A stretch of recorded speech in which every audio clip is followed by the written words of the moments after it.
복음 예수님은 누구신가? 라는 말씀의 제목으로 함께 은혜 받는 시간 되시길 소망합니다. 오늘은 복음에 대한 이야기를 하려고 합니다. 복음은 우리가 신앙생활 하는 동안 너무나 많이 들어서 잘 아는 것 같습니다. 하지만 그래서 잊고 살 때가 많지요. 10년, 20년 신앙생활 하다 보면 복음의 기쁜 소식에 무덤덤해지기 때문이지요. 오늘 말씀 통해서 다시 한번 우리의 신앙을 점검하는 시간 되시길 소망합니다. 요나는 삶을 산 역사에 한 획을 그은 사람이 있습니다. 16세에 사관학교를 졸업하고 24세에 소장에 진급하고 26세에 이탈리아 원정군 사령관이 되고 33세에 종신통령에 취임하고 35세에 프랑스의 황제가 되고 이후에 이태리에 독일, 오스트리아를 비롯하여 전 유럽을 정복하고 1812년 러시아에서 부하 50만 명을 잃고 50세의 한창의 나이에 세인트루이스로 기항하여 10년 후에 세상을 떠난 인물이지요. 바로 내 사전에 불가능은 없다라고 큰 소리를 친 나폴레옹입니다. 그는 로마 교황 비우스 7세가 씌워주었던 그 관을 황제가 씌워준 그 관을 직접 뺏어서 쓴 사람이었고요. 이태리 점령 때는 자신에게 주례를 해준 교황을 파면하고 새로운 교황을 앉힐 정도로 권력을 휘둘렀던 사람입니다. 그러나 그는 유배 생활 중에 내 등잔에는 기름이 없다고 자주 말하면서 쓸쓸히 죽음을 맞이했습니다. 자신의 힘을 의지한 사람의 말년을 항상 비참하고 허무합니다. 사람들이 말하는 성공 그 자체로 지나간 삶을 사랑할 수는 없습니다. 성공한 것 같으나 실패한 자가 더 많기 때문이죠. 그래서 후회하지 않고 지나간 삶을 사랑할 수 있다면 성공적인 삶을 살았다고 할 수 있을 것입니다. 러시아의 대문호 도스토옙스키는 이런 고백을 했습니다. 옛 슬픔이 점차 조용하고 부드러운 기쁨으로 변한다는 것은 인생의 커다란 신비다. 노년의 온화한 평온이 청년의 끓는 피를 대신한다. 나는 매일 아침 떠오르는 태양을 찬미한다. 옛날처럼 나는 노래로 아침 해를 맞이한다. 그러나 지금은 일몰을 더욱 사랑한다. 지는 해에 길게 들어온 빛, 부드럽고 다정한 추억들을 사랑한다. 그것과 더불어 길고 행복했던 인생의 값진 영상들, 특히 위로해주고 화해시켜 주시는 하나님의 진리를 생각하게 된다. 지금은 내 인생은 끝나고 있으며 나도 이 사실을 잘 알고 있다. 그러나 내게 남은 하루하루를 살면서 나의 이 세상의 생에 새롭게 다가오는 미지의 세계와 접촉하고 있음을 느낀다.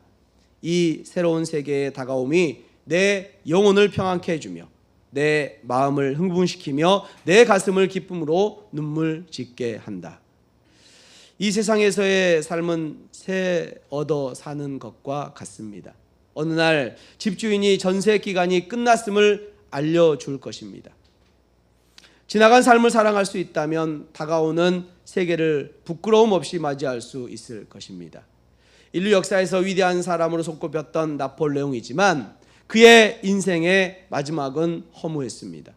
그래서 이 세상에서 모든 것을 누렸던 솔로몬은 인생의 말년에 쓴 전도서에서 이렇게 고백합니다. 전도서 1장 2절 말씀 함께합니다. 전도자가 이르되 헛되고 헛되며 헛되고 헛되니 모든 것이 헛되도다. 아멘. 헛되다는 이야기가 몇 번 나옵니까? 5번이나 나오지요. 무려 5번이나. 짧은 인생에서도 돈, 명예, 정력 모든 것을 누려봤던 그때뿐 허무한이라고 솔로몬은 이야기하고 있는 것이죠. 누구나 인생의 끝이 찾아오기 때문입니다. 이 세상에서 살아가는 우리에게 확실한 것은 3가지가 있죠. 이 세상을 살고 있다는 것과 생명은 하나뿐인 것과 반드시 죽는다는 것입니다. 누구나 이 3가지는 가지고 있지요. 그렇다면 2번 주어지지 않는 인생을 어떻게 멋있게 살 수 있을까요? 그것은 사라지지 않는 것에 투자를 하는 것입니다. 영원한 것에 투자를 하는 것이죠. 그 영원한 것은 만남으로부터 시작이 됩니다. 영원하신 분 바로 그분과의 만남을 통해 영생을 얻을 수 있기 때문이죠. 인생에게 있어서 가장 좋은 만남은 하나님과의 만남입니다. 훌륭한 사람과의 만남도 대단한 결과를 가져오는데 하물며 이 세상을 창조하신 하나님과의 만남은 어떤 결과를 가져올까요? 먼저 영원하신 분 예수님이 누구신지에 대해서 살펴보도록 하겠습니다. 성경은 예수님이 누구라고 말씀하고 계신가요? 요한복음 14장 6절 말씀 우리 함께 봉독합니다. 예수께서 이르시되 내가 곧 길이요 진리요 생명이니 나로 말미암지 않고는 아버지께로 올 자가 없느니라. 아멘. 먼저 예수님은 길이십니다.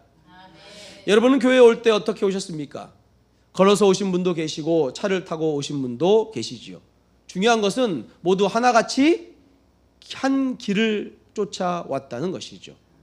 길은 안내자의 역할을 합니다. 성경은 예수님이 길이라고 말씀하고 있습니다. 그렇다면 어떤 길인가요? 어디로 안내하는 것입니까? 바로 하나님께로, 하나님 아버지께로 인도하는 길이지요. 그런데 영어 성경을 보면 이 길을 단어 앞에 정관사를 쓰고 있어요. 이 정관사의 의미는 뭐냐면 유일하다는 의미예요. 그래서 지구나 달 앞에 이 정관사를 쓰고 있습니다. 정리하면 예수님은 하나님 아버지께로 가는 유일한 길이라는 사실이죠. 그런데 이 세상의 어떤 종교, 그 종교의 교주도 자신이 길이라고 이야기하지 않는다는 것입니다. 석가모니, 마호메트 등 그 누구도 자신이 길이라고 이야기하지 않지요. 예수님만이 유일한 길이심을 믿으시기 바랍니다. 그래서 예수님을 통해 하나님을 만날 수 있는 것이죠. 두 번째는 예수님은 진리이십니다. 진리는 참이라는 의미를 갖고 있죠. 1 더하기 2는 진리. 남자와 여자만 결혼할 수 있다는 진리. 이 세상을 만드신 분이 하나님이시라는 진리. 하나님을 만나는 진리는 오직 하나밖에 없습니다. 진리 대신 예수 그리스도를 만나는 것이 하나님을 만나는 진리인 줄 믿으시기 바랍니다. 셋째는 예수님은 생명이십니다. 여러분이 가진 것 중에 가장 귀한 것이 무엇입니까? 명품백은 아니십니까? 외제차는 아니십니까? 아니면 살고 있는 집이십니까? 이런 것들이 여러분에게 가장 소중한 것일 수 있지만 만약 오늘 밤 여러분의 인생에 마침표를 찍는다면 이런 것들은 다 소용이 없지요. 가져갈 수 없으니까요. 그러니 가장 소중한 것은 생명입니다. 예수님은 이 땅에서 사람을 살리셨습니다. 죽은 나사로를 살리셨고요. 또한 예수님께서도 십자가에 돌아가시며 3일 만에 살아나셨습니다. 예수님께서는 영원한 생명을 주십니다. 그러므로 가장 소중한 존재인 줄로 믿습니다. 뿐만 아니라 예수님은 구원자가 되십니다. 사도행전 4장 12절 말씀 다 같이 봉독합니다. 다른 이로서는 구원을 받을 수 없나니 천하 사람 중에 구원을 받을 만한 다른 이름을 우리에게 주신 일이 없음이라 하였더라. 아멘. 성경은 다른 그 누구도 구원을 줄 수 없다고 말씀하고 있습니다. 천하 만민 중에서 구원을 주실 수 있는 분은 오직 예수 그리스도밖에 없는 줄 믿으시기 바랍니다. 결국 예수님은 하나님을 만나는 유일한 길이요 진리요 생명이시며 유일한 구원자이십니다. 그런데 예수님이 우리의 구원자가 되실 자격이 있나요? 도대체 어떤 자격이 있기에 우리의 유일한 구원자라고 말씀하고 있는 것일까요? 첫 번째 자격은 예수님이 하나님의 성품을 가졌기 때문입니다. 이를 신학적인 용어로 신성이라고 이야기하죠. 예수님이 하나님의 성품을 가졌던 첫 번째 근거는 천사들이 증거를 하고 있습니다. 누가복음 1장 35절 말씀입니다. 함께 합니다. 천사가 대답하여 이르되 성령이 내게 임하시고 지극히 높으신 이의 능력이 너를 덮이시리니 이러므로 나실 바 거룩한 이는 하나님의 아들이라 일컬어지리라. 아멘. 이 내용은 마리아가 임신한 사건을 기록하고 있는 내용입니다. 천사가 나타나서 가르쳐주고 있죠. 마리아야, 너는 성령으로 임신하게 됐고 너의 뱃속에는 하나님의 아들 곧 예수가 있단다. 사람들은 남자를 모르는 마리아가 임신했다는 사실을 말도 안 된다고 믿지 않습니다. 하지만 성경은 말이 안 되는 내용 투성입니다. 무리를 걷는 일, 죽은 자를 살리는 일, 하나같이 말이 안 되는 내용이 성경 안에 들어있죠. 그래서 믿는 것입니다. 말이 되는 수준이라면 우리 수준밖에 되지 않는 것이죠. 성경 말이 안 되는 내용들이 있기에 우리 수준을 뛰어넘는 하나님의 수준의 이야기를 전하고 있는 것입니다. 그러기에 우리 믿어야 하는 것이지요. 예수님의 신성 두 번째 근거는 귀신들이 증거하고 있습니다. 이 세상에 귀신이 있을까요, 없을까요? 있지요. 성경은 이 귀신들의 존재를 인정하고 있습니다. 마태복음 8장 29절 말씀 함께합니다. 이에 그들이 소리질러 이르되 하나님의 아들이여 우리가 당신과 무슨 상관이 있나이까? 때가 이르기 전에 우리를 괴롭게 하려고 여기 오셨나이까? 하더니 아멘. 예수님께서 제자들과 가다라 지방을 지나가고 계셨습니다. 그런데 그 길에는 무덤 사이에 사는 귀신 들린 사람 둘이 있었어요. 이들은 몹시 사나워서 지나가는 사람들을 몹시 괴롭혔다는 것이죠. 그리고 이 귀신들은 돼지 떼에게로 보내고 이 사람을 예수님께서 구원해 주십니다. 그런데 이 귀신들이 예수님을 보자마자 소리를 지르는 것이죠. 귀신들이 예수님을 누구라고 말하고 있습니까? 하나님의 아들이라고 말하고 있다는 것입니다. 그리고 두려워하고 있습니다. 왜 두려워하는 것입니까? 귀신들이 왜 두려워하고 있느냐 하는 것이죠. 예수님의 영적 권위에 감히 도전할 수 없기 때문입니다. 하나님의 아들이시기 때문입니다. 예수님의 신성 세 번째 근거는 사람들의 증거하고 있는 것이죠. 마태복음 14장 33절 말씀 함께합니다. 배 있는 사람들이 예수께 절하며 이르되 진실로 하나님의 아들이로 소이다 하더라. 아멘. 예수님께서 물고기 2마리와 보리떡 5개로 5,000명을 먹이시고 12광주리를 남기는 기적을 보이셨습니다. 그리고 나서 제자들을 먼저 갈릴리 호수 건너편으로 가라고 배에 태우셨어요. 그리고 예수님은 날이 저물도록 기도하러 산으로 올라가셨습니다. 그런데 제자들이 탄 배가 거센 바람과 파도 때문에 어려움을 당하고 있었어요. 그 상황 가운데 예수님께서는 무리를 걸으셔서 그 배로 가게 되십니다. 제자들이 탄 배에 올라타시죠. 이 모습을 본 사람들이 이렇게 고백한 것이죠. 진실로 하나님의 아들이로 소이다. 사람들 또한 예수님을 하나님의 아들이라고 고백하고 있는 것이죠. 결국 예수님은 하나님의 아들임을 천사, 귀신, 사람들 모두 증언하고 있습니다. 예수님은 하나님의 성품을 가지신 분이심을 믿으시기 바랍니다. 예수님이 유일한 구원자이신 두 번째 자격은 참 사람으로 오셨다는 것입니다. 이를 신학적인 용어로 인성이라고 이야기합니다. 먼저 예수님은 어떻게 태어나셨습니까? 갈라디아서 4장 4절 말씀 함께합니다. 때가 참에 하나님이 그 아들을 보내사 여자에게서 나게 하시고 율법 아래에 나게 하시는 것은 아멘. 예수님은 여자에게서 나왔다라고 설명하고 있죠. 여자에게 누가 나옵니까? 여자에게 누가 태어납니까? 사람이 태어난다는 것이죠. 다시 말하면 예수님께서 사람으로 태어나셨다는 이야기입니다. 그러면 예수님의 유년 시절은 어떻습니까? 누가복음 2장 52절입니다. 예수는 지혜와 키가 자라가며 하나님과 사람에게 더욱 사랑스러워 가시더라. 아멘. 사람은 태어나자마자 어른이 됩니까? 그렇지 않지요. 자라나는 것이죠. 예수님도 어머니 마리아의 몸에서 태어나서 30년 동안 함께 사시면서 자라나셨습니다. 완벽한 인간으로 삶을 사신 것이죠.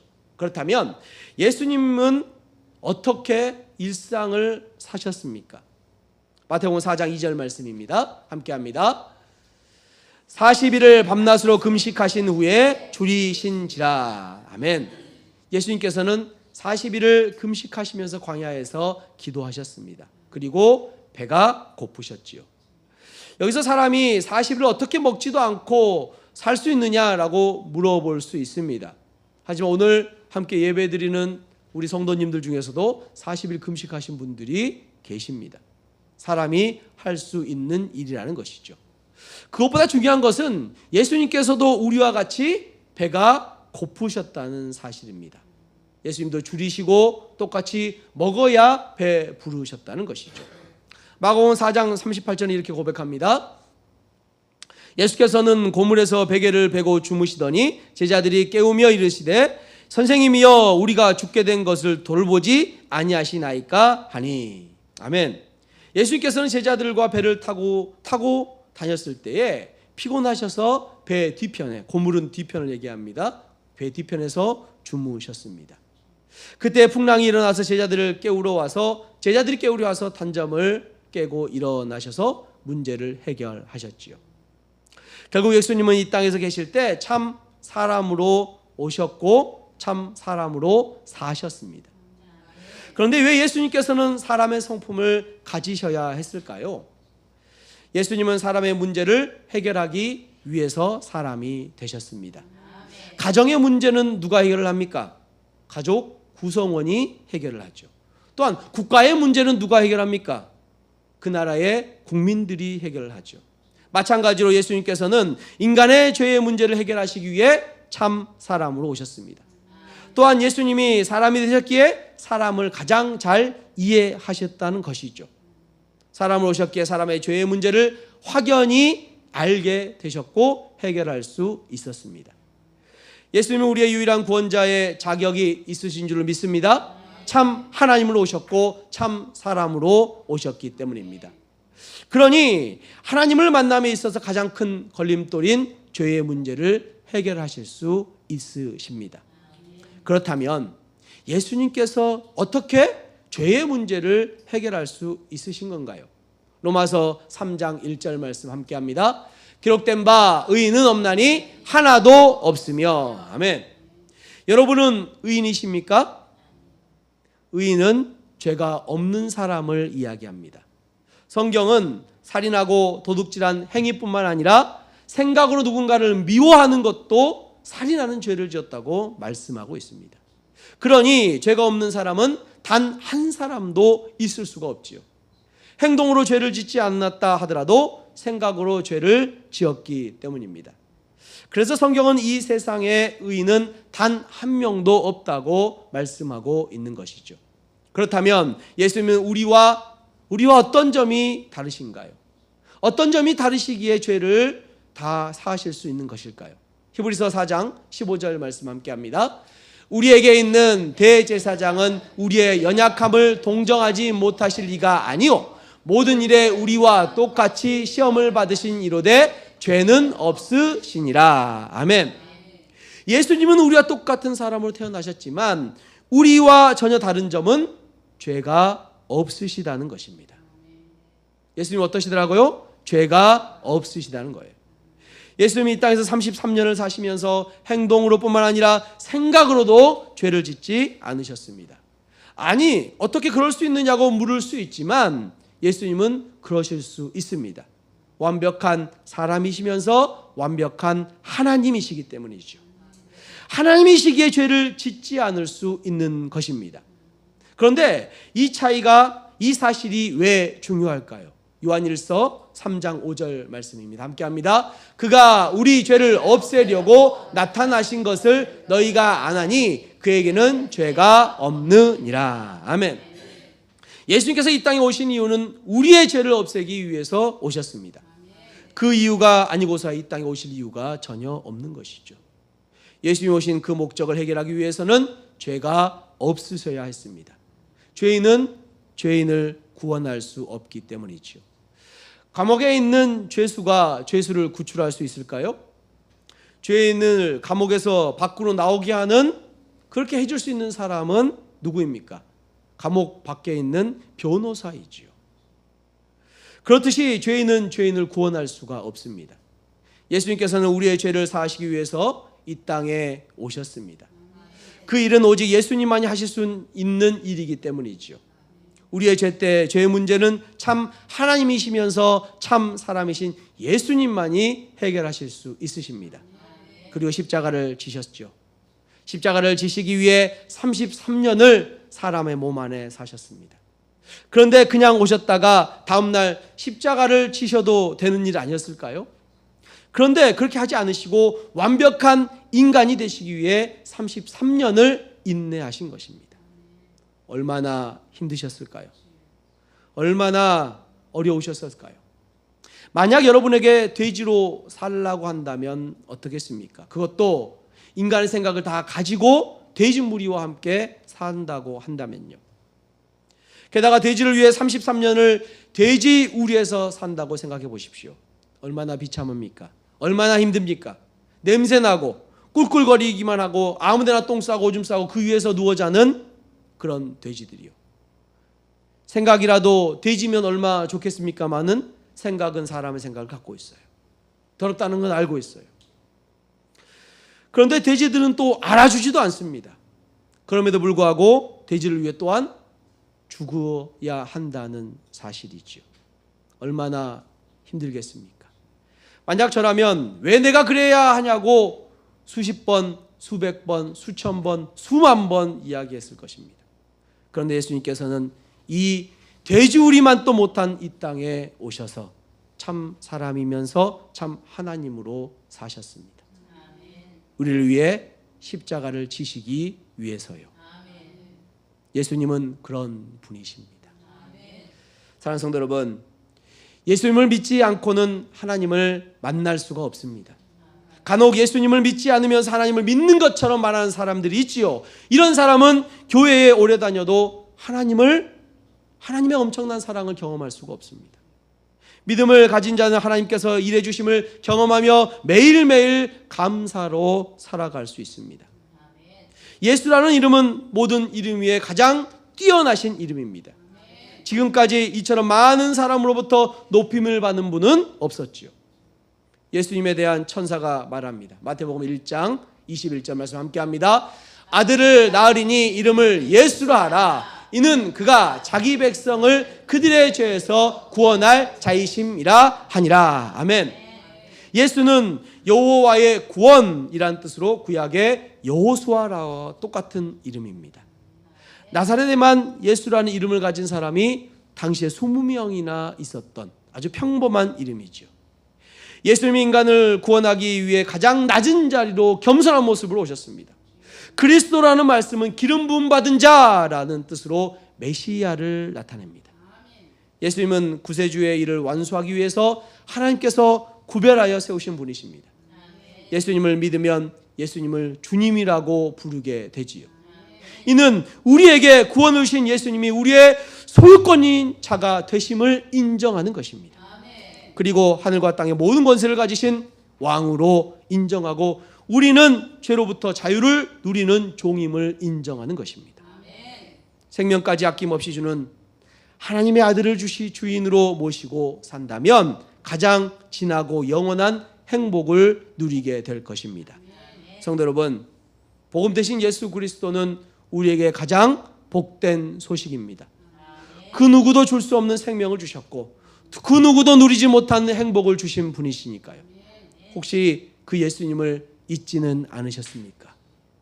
예수님을 도깨비 방망이처럼 생각하고 계시진 않습니까? 주세요, 주세요, 주세요 하는 예수님을 이용하고 계시지는 않으십니까?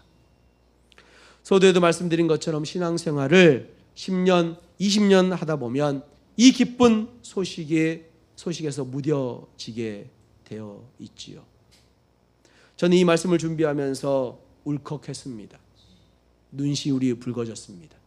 내가 뭔데, 나 같은 게 뭔데 나를 위해서 예수님께서 이 땅에 오시고 십자가를 지셨는지, 매일매일 죄의 허덕이는 나를 위해서 왜 오셨는지, 매일매일 불평과 불만만 늘어놓는 나를 위해서 왜 오셨는지 하는 것이죠. 그러면서 한편으로는 행복해졌습니다. 이런 나라도 언제나 받아주시니 말이죠. 너는 구제불능이구나. 외면하지 않으시고 피 묻은 손으로 우리를 안아주시고 끝까지 잡아 주시니까요. 그 예수님을 어떻게 외면할 수 있겠습니까? 세상이 줄 수 없는 참 행복을 주시는 예수 그리스도. 예수님은 언제나 우리의 구원주로 믿고 따르는 저와 여러분 되시길 소망합니다. 어떤 어려움이 있더라도 그 예수님을 붙들고 살아가시기 바랍니다. 언제나 주님께서 언제나 함께 하심을 믿고 나를 구원해 주신 주님을 외면하지 마시기 바랍니다. 예수님은 우리의 영원한 구세주가 되십니다. 이 사실을 잊지 않고 날마다 고백하는 주님의 은혜교회 성도님들 되시길 주님의 이름으로 축원합니다. 아멘.